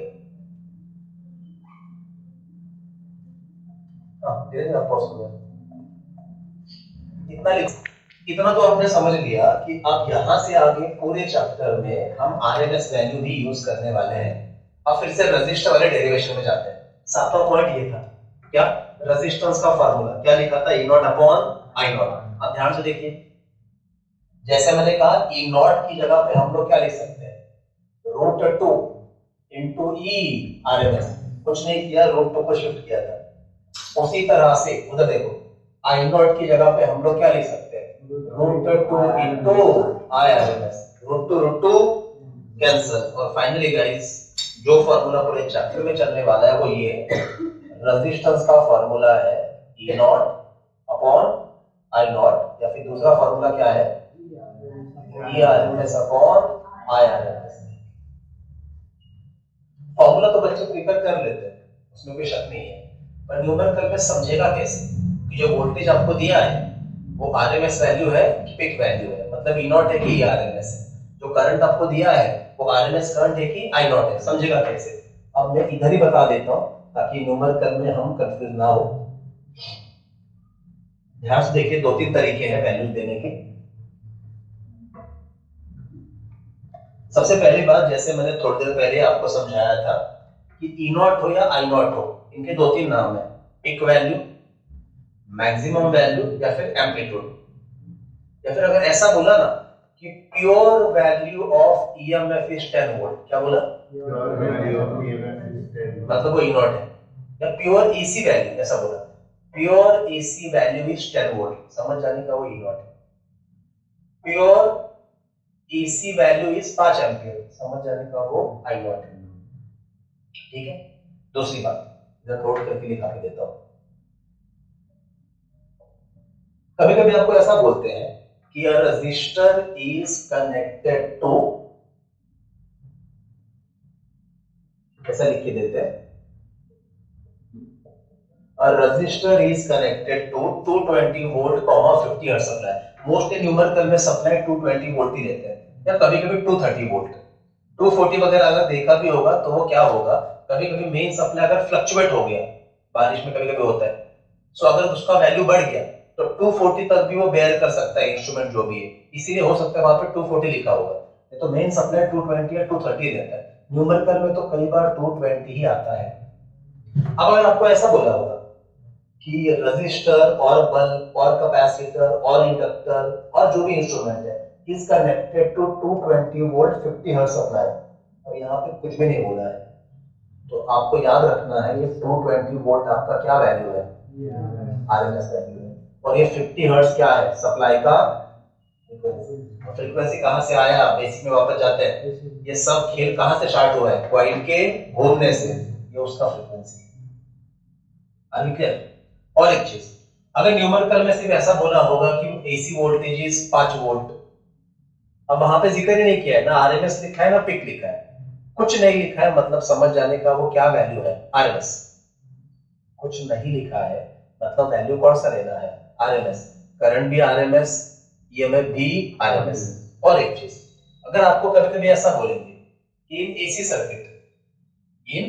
Circuit reading of galvanometer is 10 ampere, अब गैल्वानोमीटर क्या मेजर करता है, करंट, पर जैसे हमने कहा वो डीसी करंट मतलब आरएमएस वैल्यू, अब यहाँ पे तो कुछ भी नहीं लिखा है, पर गैल्वानोमीटर का रीडिंग मतलब ये कौन सा करंट है, आरएमएस। कभी कभी ऐसा लिखेंगे रीडिंग ऑफ डीसी गैल्वानोमीटर या रीडिंग ऑफ एसी गैल्वानोमीटर, अरे वो डीसी लिखे या फिर एसी लिखे, आपको इतना समझना है हम पिक वैल्यू मेजर नहीं करते, तो वो जो गैल्वानोमीटर का रीडिंग होगा ना, वो करंट हमेशा क्या लेना है, आरएमएस, क्या लेना है, क्या लिखा होगा, the reading of DC voltmeter और एसी वोल्टमीटर, अरे डीसी लिखे एसी लिखे, आपको पता है एसी सर्किट में हम ई नॉट मेजर नहीं करते, तो वो जो वोल्टमीटर का रीडिंग है उसे भी क्या करके लेना है, ई आरएमएस। ये 3-4 बातें अगर आप याद रखेंगे तो न्यूमेरिकल में बिल्कुल भी कंफ्यूजन नहीं होगा, अभी जैसे जैसे सॉल्व करेंगे वैसे वैसे बेटर समझता जाएगा आपको, ये आ गया समझ में, याद रहेगा ये।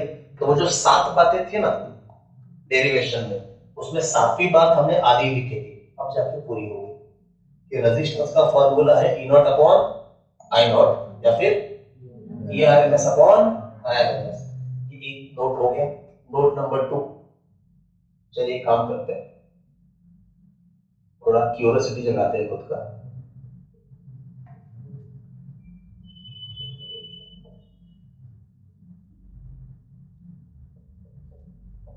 ये जो घर का 220 वोल्ट सप्लाई है ना, ये आरएमएस वैल्यू है ना, तो इसका पिक वैल्यू मतलब प्योर एसी वैल्यू मतलब ई नॉट मतलब एम्पलीट्यूड कितना है, जरा वो कैलकुलेट कर लेते हैं। तो सबको पता है ये ई आरएमएस कितना है, 220 volt.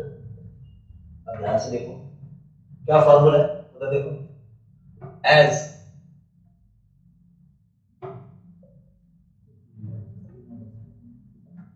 E RMS is equal to E naught by root 2, तो सीधी सी बात है अगर मुझे ई नॉट निकालना है तो मैं क्या लिखूंगा, बोलोगे तो आएगा रूट 2 इंटू ई आरएमएस, और रूट 2 का वैल्यू कितना है और ई आरएमएस कितना है 220, तो बस मल्टीप्लाई करना आना चाहिए आपको, 22 का टेबल आता है तो बड़ा आसानी से काम हो जाएगा।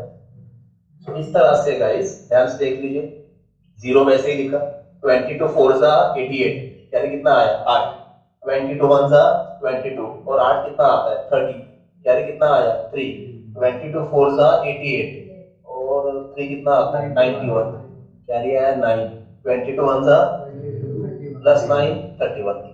रुको जरा, डेसिमल के बाद कितने प्लेसेस है 3,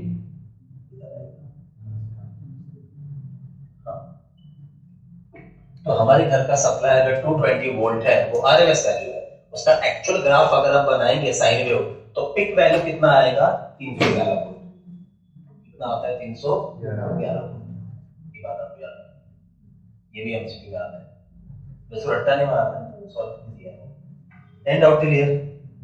अब जाके वो डेरिवेशन पूरा हो गया रजिस्टर वाला, now we are ready for the numerical. अब कैपेसिटर का डेरिवेशन आज तो नहीं होगा क्योंकि 3-4 न्यूमेरिकल में टाइम जाएगा। Have you sorted? पॉज करो प्लीज। हाँ चलिए on the board please guys. अब जो कवर करना है numerical, they are extremely important. सबसे पहले page number 304, question number 1, MCQ number 1। What they say, if RMS current, अब यहां पे तो क्लियर कट लिख ही दिया है, if RMS current in a 50 hertz AC circuit is 5 ampere. अब 50 हर्ट्ज मतलब क्या दिया है, फ्रीक्वेंसी। अच्छा, आपको क्या दिया है, RMS current, how much is that, 5 ampere. पूछा क्या है, देखो, what is the value of current 1/300 seconds after the value becomes 0।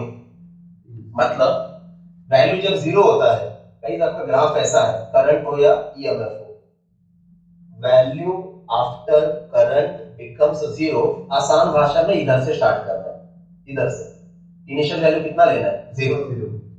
अब ये एक्स एक्सिस पे थीटा है, ओमेगा टी, मतलब टाइम भी है। तो आपको क्या करना है, करंट का वैल्यू निकालना है कितने टाइम के बाद, 1/300 सेकंड के बाद। सीधी सी बात है, इसको ऊपर प्लॉट करूंगा तो ये कुछ तो वैल्यू आएगा। तो अगर ये वाई एक्सिस है, ये देखो, ये करंट आपको निकालना है।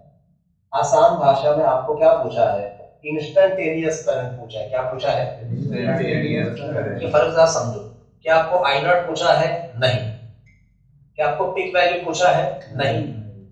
आपको बोला है इतने टाइम के बाद करंट का वैल्यू कितना होगा, मतलब उस वक्त का value, that is called as instantaneous current, that is I. ये एक्स एक्सिस पे फिर से कह रहा हूं, ओमेगा टी मतलब टाइम भी है, टाइम के हिसाब से कॉइल घूम रहा है, या कॉइल घूम रहा है तो टाइम भी चेंज हो रहा है, थीटा चेंज हो रहा है तो टाइम भी चेंज हो रहा है।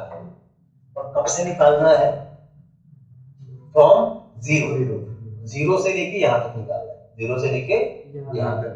चलिए स्टार्ट करते हैं, ध्यान से देखिए। अच्छा, ये दिया ही नहीं है कि एसी सोर्स आपने किस कंपोनेंट को लगाया हुआ है, नहीं दिया है, कुछ नहीं दिया है, मतलब मान के चलने का, किसको लगाया है, रजिस्टर।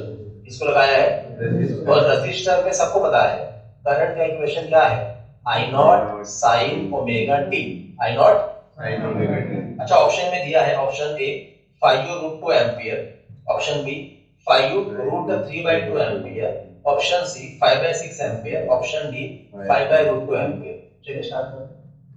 और ये आरएमएस वैल्यू है, पहले यूनिट चेक करो बराबर है। Solution as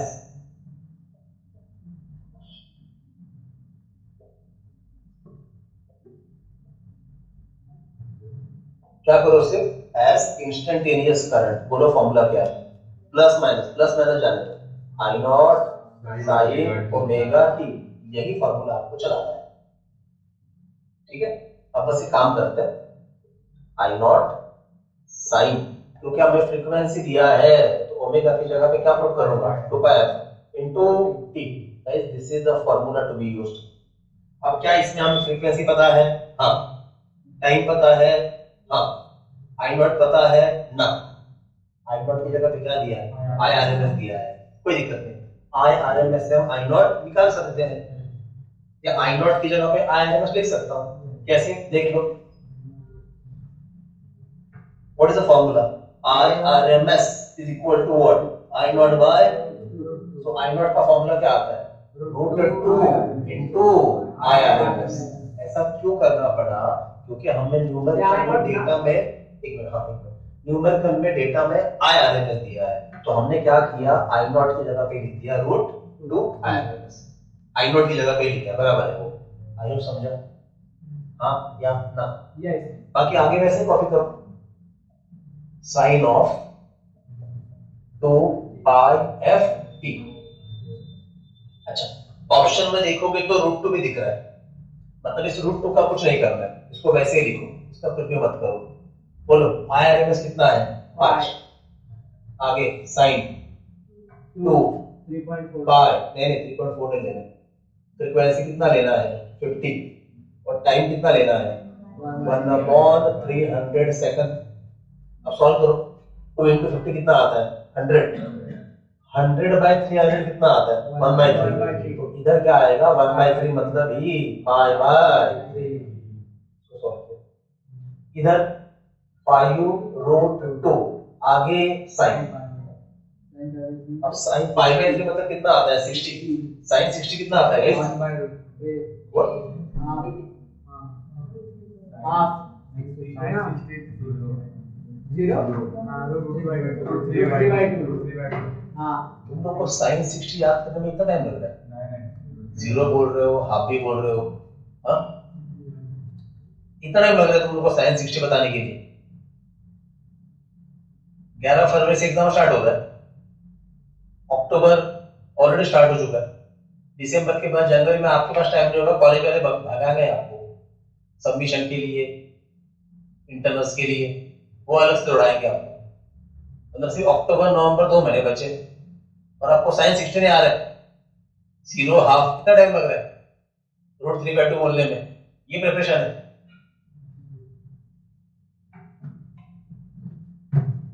So this is 5 root 2 into root 3 by 2, तो 5 वैसे ही रखेंगे, रूट 3 को भी वैसे ही रखेंगे, 2 मतलब ही क्या, रूट 2 into रूट 2, एक रूट 2 कैंसर, कितना आया रूट 2, और फाइनली ये आता है 5 root of 3 by 2 ampere, option B. आसान भाषा में गाइस, करंट पर माइंड डेटा कहां से स्टार्ट किया है? जीरो से। जीरो से स्टार्ट करना होता है तो बड़ा इजी तरीके से आप सॉल्व कर सकते हैं, ठीक है। पर एमसीक्यू में ऐसा भी आता है कि टाइम निकालो, करंट को जीरो से आई नॉट तक जाने के लिए कितना टाइम लगा, या टाइम निकालो करंट को आई आर एम एस से आई नॉट तक जाने के लिए कितना टाइम लगा, उसका भी न्यूमेरिकल बुक में है। खैर ये समझ में आया? कुछ नहीं किया, करंट का इक्वेशन लगाया, फ्रीक्वेंसी दिया था, बोली का टी का वैल्यू पुट किया। अब हम बोल सकते हैं कि जीरो से करंट स्टार्ट हुआ और इतने टाइम के बाद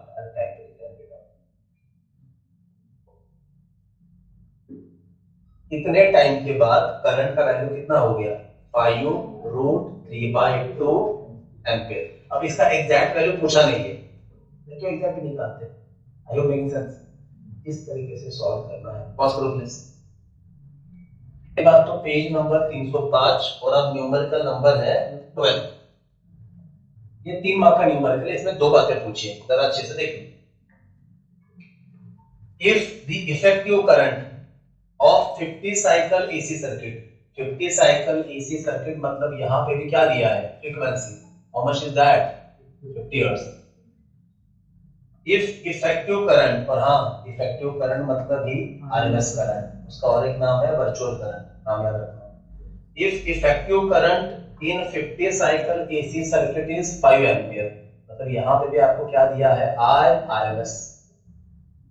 what is the peak value of the current, पहला सवाल है कि पीक वैल्यू कितना है, मतलब आई नॉट कितना है। दूसरा सवाल, what is the current 1/600 seconds after it was 0, मतलब 0 से स्टार्ट करना है, 0 से स्टार्ट करना है और कितना टाइम बीत चुका है, 1/600, और आपको क्या निकालना है, इंस्टेंटेनियस करंट। इतने टाइम के बाद कितना करंट होगा, मतलब ये आपको क्या पूछते हैं, इंस्टेंटेनियस करंट। कंपोनेंट दिया नहीं है, मतलब क्या मान के चलना है, रेजिस्टर कोई लगाया हुआ है। चलिए स्टार्ट करते हैं सॉल्यूशन। 2 बातें पूछी है, 1 2। पहले पीक करंट निकाल लेते हैं क्योंकि हमें आरएमएस करंट पता है, सो ऐसा लिखते हैं एज, बोलिए आई आरएमएस, क्या फॉर्मूला है, आई नॉट बाय रूट 2। तो आई नॉट का फॉर्मूला क्या बनेगा, रूट 2 इंटू आई आरएमएस, ऐसे सिंपल है दैट। अब रूट 2 का वैल्यू 1.414 और आरएमएस करंट कितना है, 5, करो मल्टीप्लाई, 5 4 जा 20, यानी कितना आया 2, 5 1 जा 5 और 2 7, 5 4 जा 20, यानी कितना आया 2, 5 1 जा 5 और 7, डेसिमल के बाद 3 प्लस है, मतलब इधर आएगा। ये आ गया आपका पहला आंसर। पीक करंट कितना है, 7.07 एम्पियर। ये प्योर एसी वैल्यू है और ये उसका डीसी वैल्यू है। मतलब वही चीज, अगर एक रेजिस्टर लिया और उतने टाइम में जितना भी हीट ये 7 एम्पियर का एसी करंट प्रोड्यूस करेगा, उसी रेजिस्टर में उतने ही टाइम में ये 5 एम्पियर का डीसी करंट भी उतना ही हीट बनाएगा। मतलब ये 5 एम्पियर डीसी, ये 7 एम्पियर एसी का क्या है, इक्विवेलेंट। बस उसको डीसी नहीं बोलना है, क्या बोलना है, आरएमएस। चलिए हो गया। दूसरा पार्ट,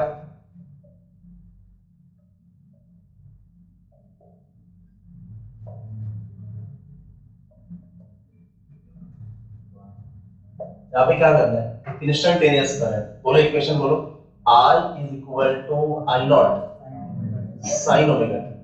लेकिन क्योंकि फ्रीक्वेंसी दिया है तो क्या लिखेंगे, ओमेगा की जगह पे लिखेंगे 2 pi F into T. I naught दिया हुआ है, मतलब हमने निकाला है आई नॉट, वही यूज करेंगे अभी। 7.07 साइन, यहाँ पे क्या आएगा 2 पाई, फ्रीक्वेंसी कितना है 50, टाइम कितना है 1/600। देखो जरा 100/600 मतलब फिर से क्या आएगा 1/6, मतलब ये आ गया π/6 साइन।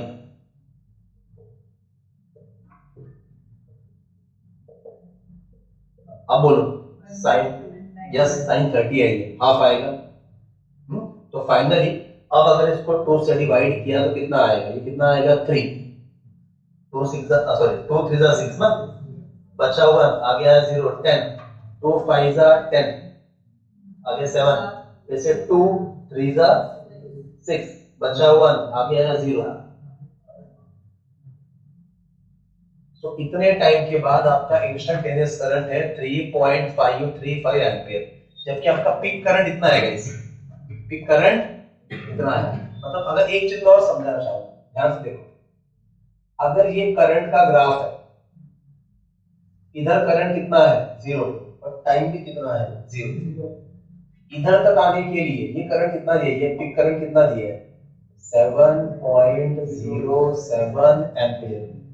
लेकिन हम किस करंट पे हैं, हम इधर किधर तो है गाइस, और ये करंट कितना है अप्रोक्सीमेटली 3.5, इतना करंट है। और ये नीचे जो टाइम है ना, ये टाइम कितना है 1/600 सेकंड, ये समझना है 1/600 सेकंड।